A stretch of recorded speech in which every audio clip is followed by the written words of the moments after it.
नमो अरिहंताणं नमो सिद्धाणं नमो आयर्याणं नमो वज्रायाणं नमो लोये सवसाहूणं एषो पञ्चनमुक्कारो सव्वपावपणासनो मङ्गलाणं च सव्वेसिं परमं हवे मङ्गलम्।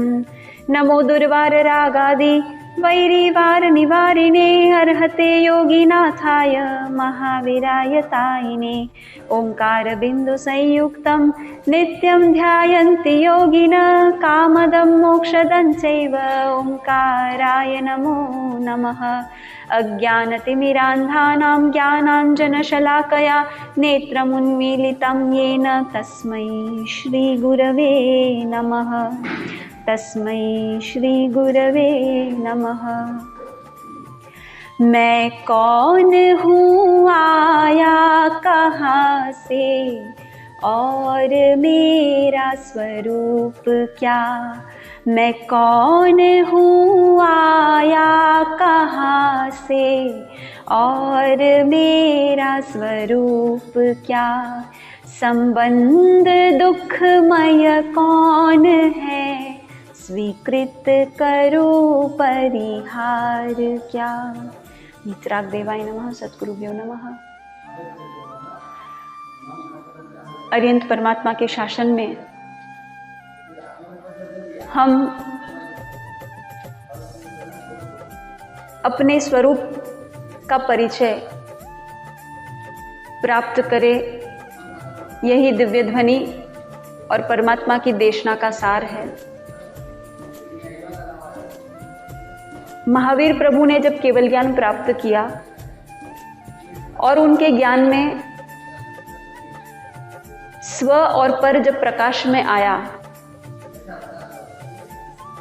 तो गणधरों के प्रश्न पूछने पर परमात्मा ने उत्तर फरमाया और कहते हैं कि वो सारा अर्थ रूप जो उन्होंने प्रकाशा उसको सूत्रों में गणधरों ने गुंफित किया। तो परमात्मा की सारी देशना का सार या तत्व क्या है उसको समझने का हम प्रयास करेंगे। तत्व का अर्थ होता है सारभूत पदार्थ, यानी परमात्मा की अगाध वाणी में सार बात क्या है, तत्व मुख्य बात क्या है, उसको समझने का प्रयास करेंगे। ऐसे अरिहंत भगवान को हम नव तत्व के प्ररूपक कहते हैं। तो परमात्मा की वाणी में 9 तत्वों की चर्चा आई है, यानी समग्र देशना का सार वो 9 तत्व है। तो उन 9 तत्व को हम 2 दृष्टिकोण से समझने का प्रयास करेंगे, क्योंकि जिनवाणी को 2 नयों से हमें देखना चाहिए। नए यानी देखने का ढंग, देखने का दृष्टिकोण, the way of looking towards the things, है ना, व्यू पॉइंट बोल सकते हैं आप।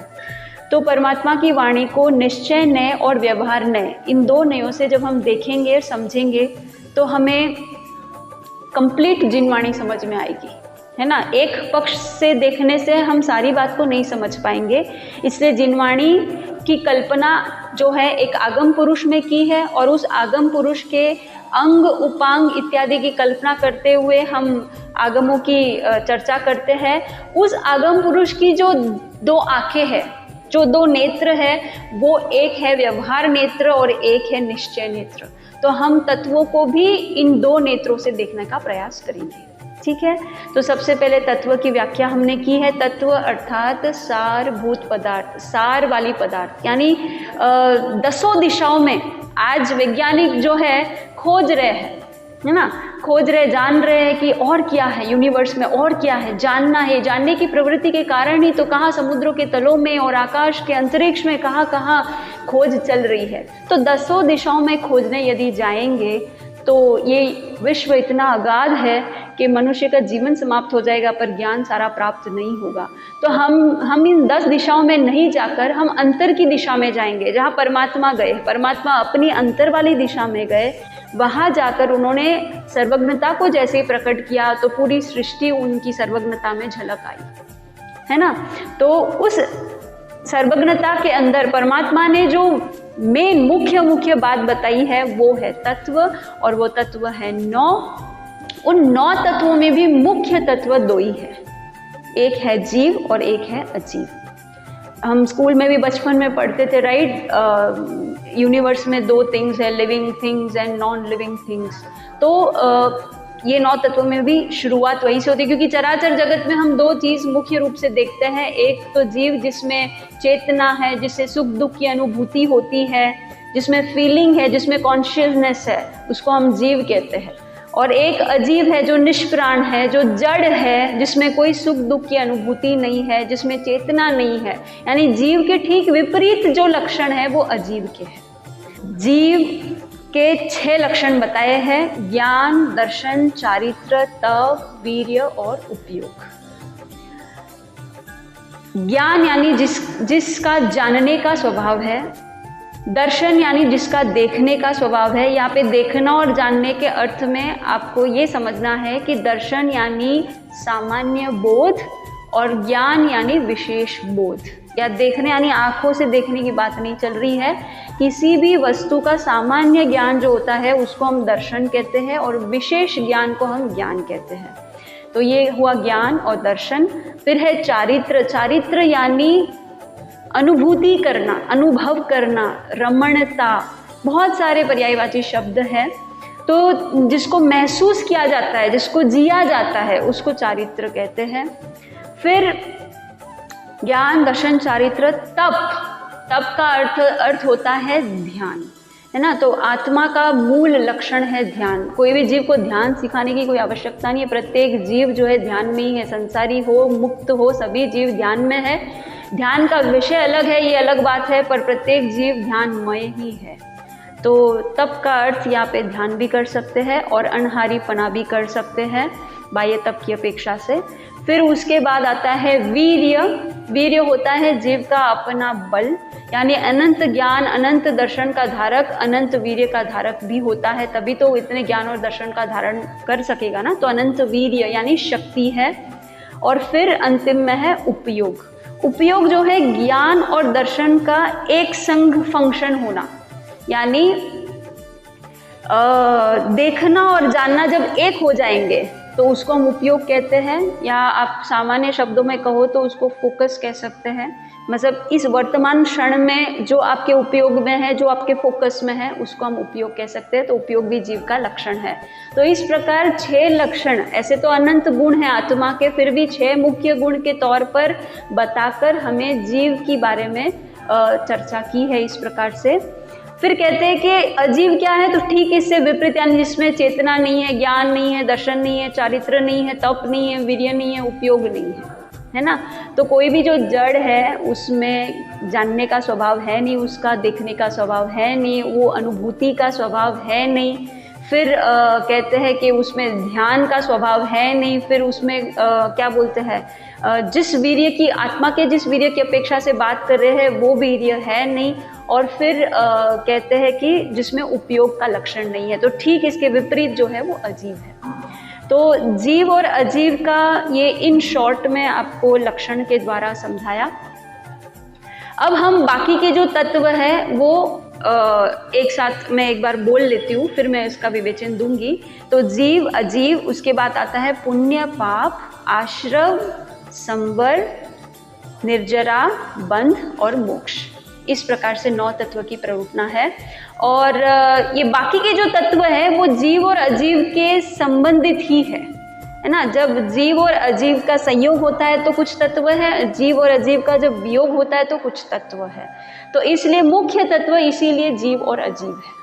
ठीक है, तो हम अभी इनको निश्चय और व्यवहार से कैसे समझना है उसको इसके लिए हम यहाँ पे थोड़ा सा चार्ट में देखेंगे।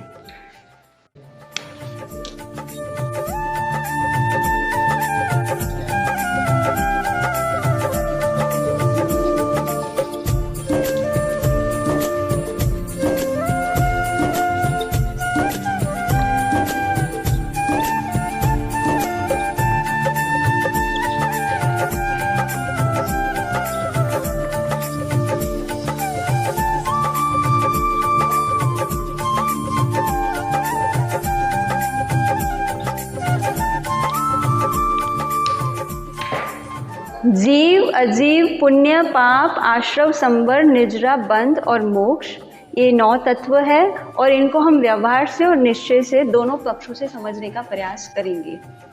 तो जीव की व्याख्या और अजीव की व्याख्या हम कर चुके हैं, ठीक है। व्यवहार से जीव हम किसे कहेंगे? जो हलन चलन करता है, जो हमें व्यवहार में दिखता है ना, श्वास जिनकी चल रही है। अब कोई जीव है या मर गया है तो हम क्या चेक करते हैं? श्वास चेक करते हैं, वो चल रहा फिर रहा है कि नहीं, ये सब हम चेक करते हैं। तो व्यवहार से हम ऐसा लक्षण बताएंगे, पर निश्चय से हम ज्ञान, दर्शन, चारित्र, तप, वीर्य, उपयोग आदि लक्षण बताएंगे। फिर अजीव, अजीव का जब हम व्यवहार से व्याख्या करेंगे तो जिसमें मतलब जो हलन चलन नहीं करता है, जो जड़वत एक जगह पे पड़ा है, हाँ, जिसको मतलब कोई, जिसके अंदर कोई प्राण नहीं है, कोई उसकी श्वास चल नहीं रही है, तो ऐसे सारे जो व्याख्या है वो हम अजीव की करेंगे व्यवहार से। और निश्चय से ठीक इसके विपरीत, यानी जिसमें ज्ञान, दर्शन, चारित्र, तप, वीर्य, उपयोग आदि नहीं है, वो अजीव है। तो इस प्रकार से जीव और अजीव की हम चर्चा किए हैं।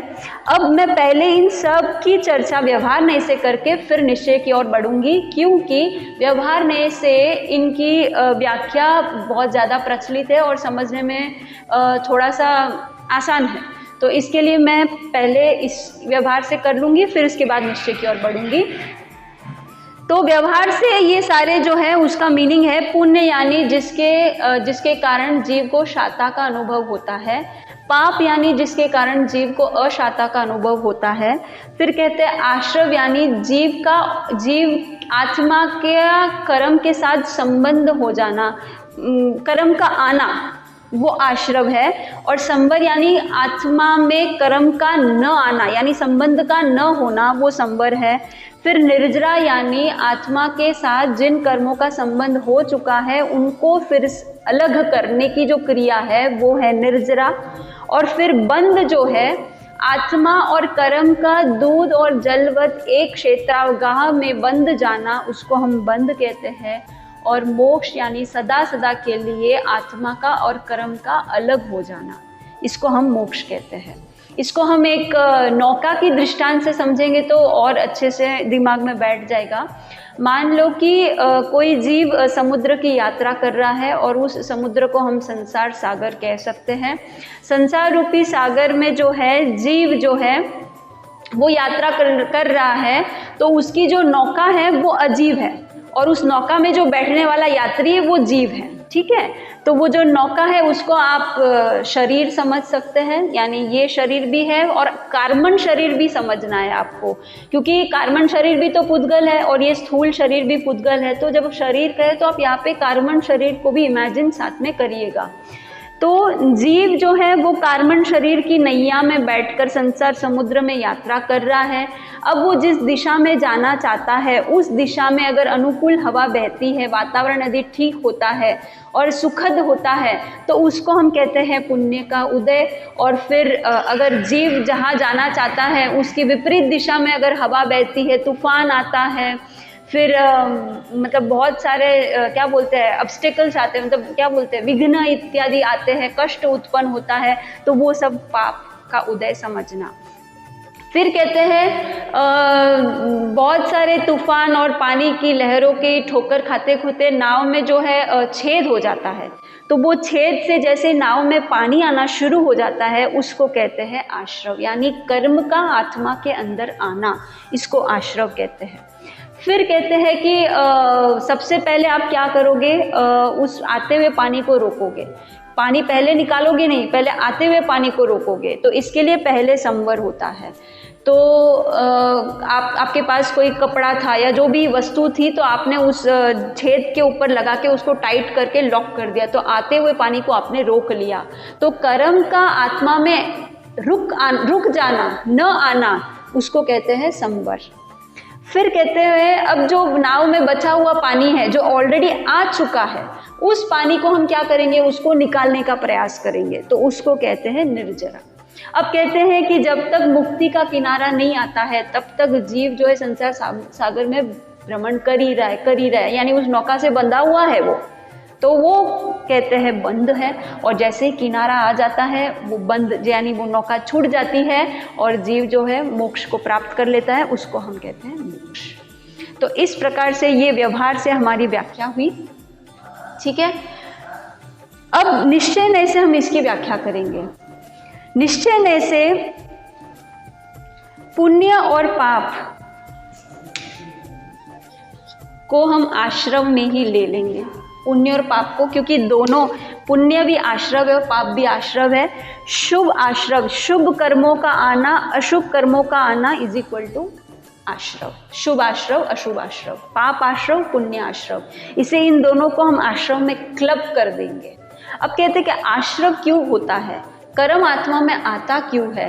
तो कहते हैं कि आत्मा जब अपने स्वभाव में नहीं रह पाती है तब आश्रव होता है। तो आत्मा का स्वभाव में न होना आश्रव है, आत्मा का अपने स्वभाव में आ जाना संवर है। जैसे ही आत्मा अपने मूल स्वभाव में आती है तब कर्म का आना रुक जाता है। तो कर्म का आना या कर्म का रुकना तो रिजल्ट है, कारण तो निश्चय नहीं मिलेगा ना आपको। तो यदि आत्मा अपने स्वभाव में रहती है तो संवर है और नहीं रहती है तो आश्रव है। समझ गए? अब कहते हैं कि आत्मा अपने स्वभाव में बनी रहे तो क्या होता है, निर्जरा होना, निर्जरा शुरू हो जाती है। तो निर्जरा आत्मा का अपने स्वभाव में बने रहना और बंद आत्मा का अपने स्वभाव में न बने रहना। बंद क्यों होता है? जब आत्मा अपने स्वभाव में रहती ही नहीं है कभी, तो अनादिकाल से आत्मा संसार अपने स्वभाव में रही नहीं, संसार में ऐसे ही भ्रमण कर रही है पर भाव में रहते हुए, तो उसके कारण क्या हुआ, बंद होते गया और मोक्ष का किनारा आया ही नहीं। तो जैसे आत्मा अपने स्वभाव में बनी रही तो बने रहने के कारण सारे कर्मों की निर्जरा हो गई, तो उसका परिणाम होता है मोक्ष।